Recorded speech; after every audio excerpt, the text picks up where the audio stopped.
Alright guys, today's video is going to be for my friends in blue in the law enforcement community, and we're going to do an arm drag.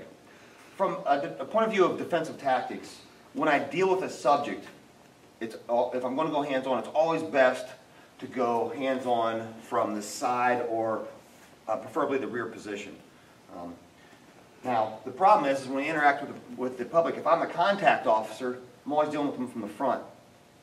Nationally, the standard for the escort position is a side position when we first go hands-on. However, again, the problem exists that I'm in front of the person. So what I prefer to teach is an arm drag to get myself to a safe position behind. The way we first teach the arm drag is from a reach. Anytime they're out, they're talking with their hands up, pointing, telling you that you're number one, any number of these things, their hands are out, I can snatch their arm and get behind them. However, we're going to do it from a reach first to learn at a low level.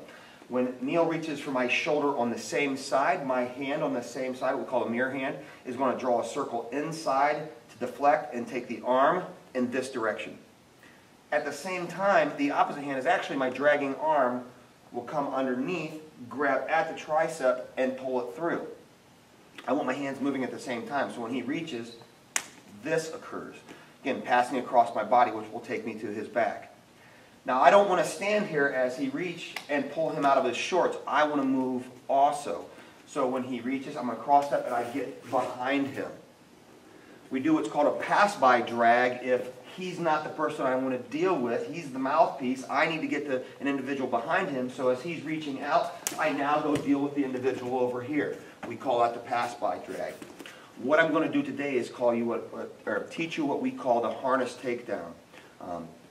I'm going to do the arm drag to a grip, to a takedown, right to a cuffing position. So stay with me here. As he reaches, I arm drag.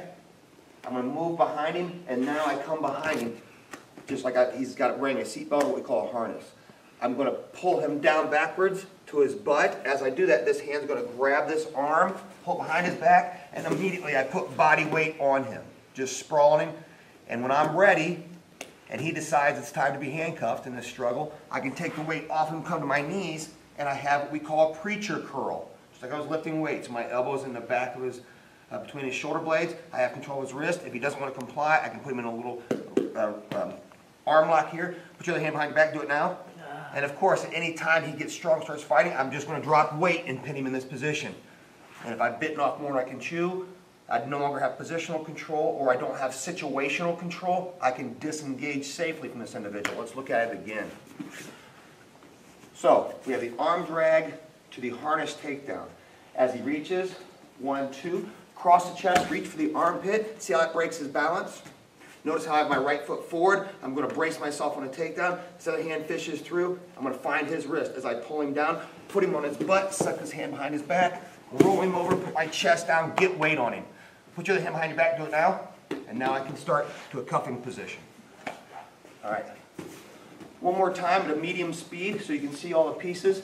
Just hit rewind on your YouTube video if you need to see it again. Get down, get down, get down, get down, roll over. Put your arm behind your back, do it now.